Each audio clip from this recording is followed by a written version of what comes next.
CJB 모닝와이드 목요일 아침 생방송으로 함께하고 계십니다. 네. 이 도심이나 자연에서 종종 닫혀있는 야생동물을 만나곤 하는데요. 이런 야생동물을 보호하기 위해서 이 충북 야생동물센터가 운영 중에 있습니다. 그렇습니다. 이곳에서는 야생동물들의 구조와 치료, 재활을 통해서 자연과 인간이 함께할 수 있는 야생동물 파수꾼 역할을 톡톡히 해내고 있는데요. 최근 동물 번식기를 맞으면서 야생동물센터에는 구조 신고가 잇따르고 있다고 합니다. 과연 어떤 사연을 가진 동물들이 이곳에 살고 있을지 화면을 통해서 만나보시죠.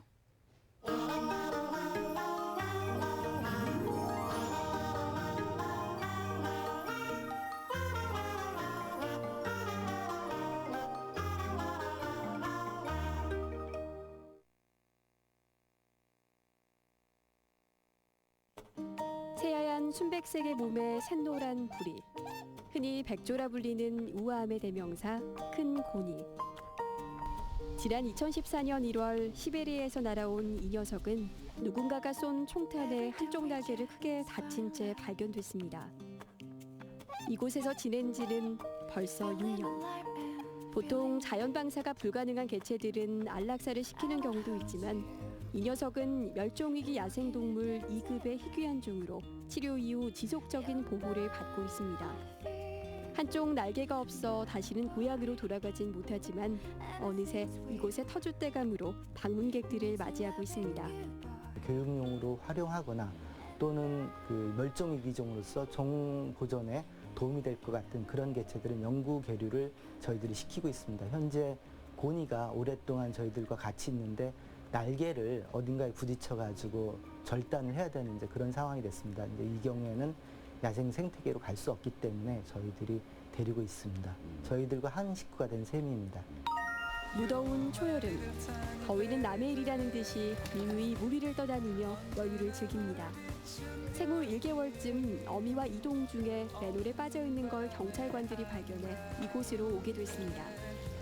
앙증맞았던 새끼들은 어느새 덩치가 커져 쉴 새 없이 개류장 안을 돌아다닙니다. 이 친구들의 이름은 흰뺨 검둥오리. 우리나라에서 흔히 번식하는 유일한 여름오리이자 텃새로 물가에서 흔히 볼 수 있는 친근한 종입니다. 횃대 위 우아한 자태를 뽐내며 앉아있는 수리부엉이가 날카로운 눈빛을 쏘아내고 있습니다. 아마도 낯선 이의 방문이 그리 달갑지 않은 모양입니다. 훈련장 바닥에는 독수리들이 놀고 있습니다. 용맹하고 날카로운 인상과 달리 둔한 몸짓으로 방문객들에게 웃음을 선사해 줍니다. 언뜻 생각해보면 맹금류로 생각되는 독수리와 수리보엉이가 한 울타리 안에서 생활한다는 게 불가능해 보입니다. 하지만 서로 종이 다르고 공격을 하지 않는 특성 때문에 이 녀석들은 다툼 없이 지낼 수 있습니다. 저희들이 이제 공간이 충분하지 않기 때문에 원래 공간이 충분하다면 서로 다른 종들은 분리해서 훈련을 시키거나 계류를 하게 됩니다. 그런데 공간이 협소할 경우에는 두 종을 같이 놨을 경우에도 문제가 발생하지 않는 경우에는 같이 둔다. 조그만 박스를 들고 센터를 급히 찾아온 시민. 등산로에서 발견한 새가 며칠 동안 먹이를 먹지 않는다는 신고에 센터에 부탁을 받고 새를 이송해 온 겁니다. 박스를 열어보니 아주 조그마한 맷비둘기 새끼가 들어있습니다. 불안한 눈빛으로 주변을 살피지만 아무것도 먹지 못한 탓인지 기운이 없어 보입니다. 맷비둘기를 인계받은 수의사는 얼른 건강 상태를 살핍니다. 다행히 굶주림 외에 다른 외상이나 질병은 없어 보입니다. 잘 서 있고 날개도 잘 쓰고 하는 것 같고. 아이고 힘들어라잉.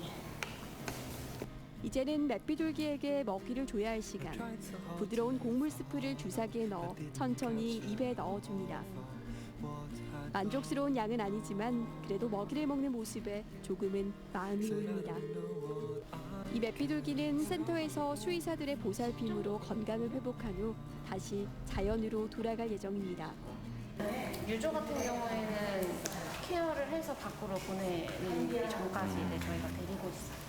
나가서 자생할 수 있을 때까지라고 저희는 생각하고 기르는데 사실 언제쯤 나가는 게 좋고 그리고 뭘 하면 밖에서 자생할 수 있는지에 대한 자료가 별로 없어요. 그래서 일단 저희가 할 수 있는 데까지, 그리고 센터 사정 계류할 수 있는 동물의 양이나 이런 걸 고려해서 이제 방생 시기를 같이 결정합니다. 충북 야생동물센터는 지난 2007년부터 음성 금왕에서 충북대 수의과대학이 위탁 운영하던 센터를 신축 이전해 지난 2014년 9월부터 이곳 청주 오창에서 운영되고 있습니다. 현대화된 수술실, 진료실, 최신 치료 장비를 갖추고 조난 또는 부상당한 야생동물을 구조, 치료하고 재활훈련을 통해 다시 자연의 품으로 복귀시키는 일을 하고 있습니다.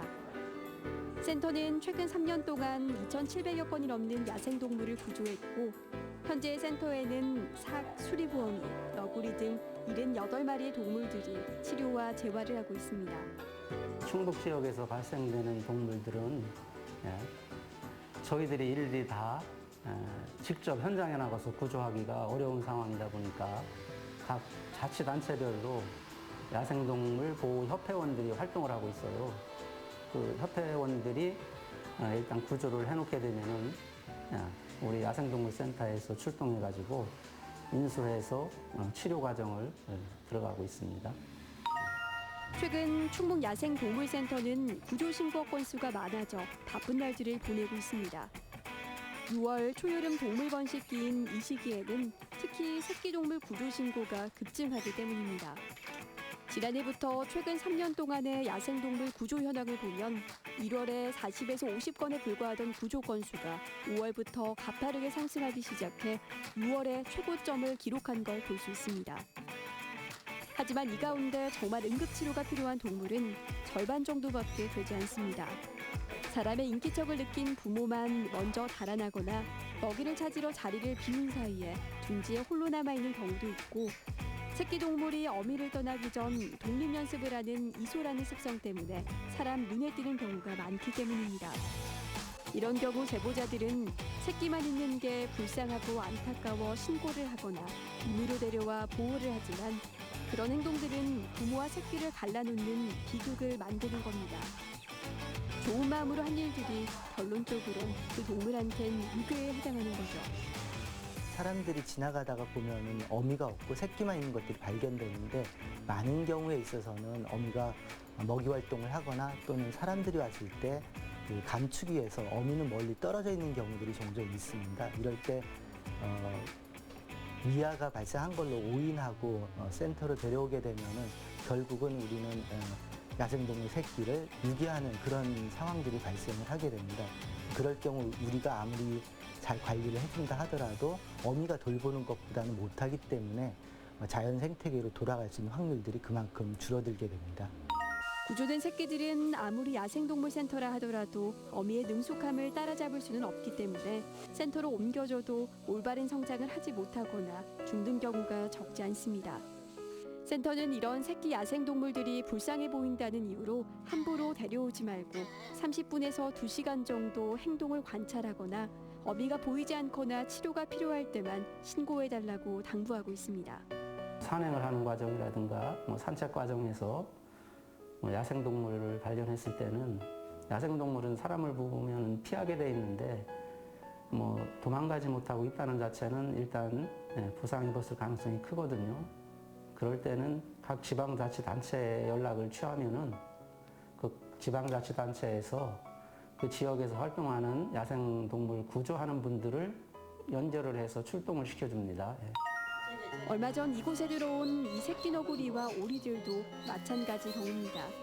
이 녀석들처럼 아주 어린 시기에 이곳에 들어온 동물들은 스스로 야생 생활이 가능할 때까지 성장을 한 후 다시 자연으로 돌아가게 됩니다.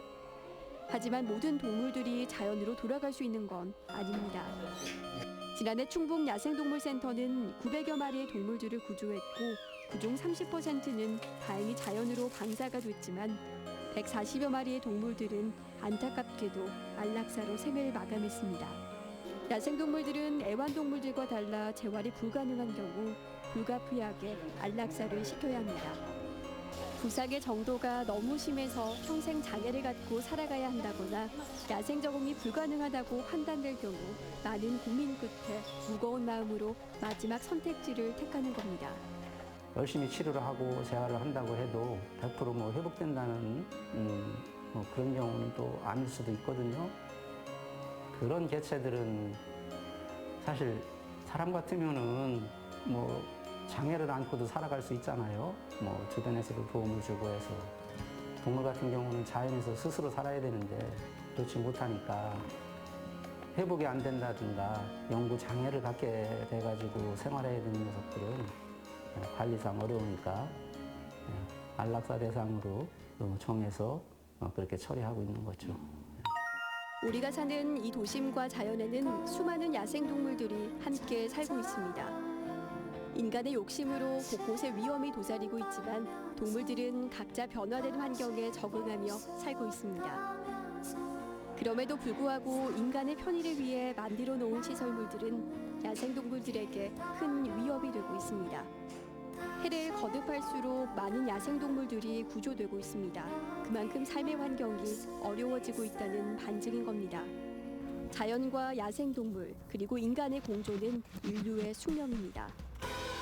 자연 안에서 사람과 야생동물이 서로의 영역을 존중하고 지켜나갈 때 세상은 더욱더 아름답게 유지될 수 있을 겁니다.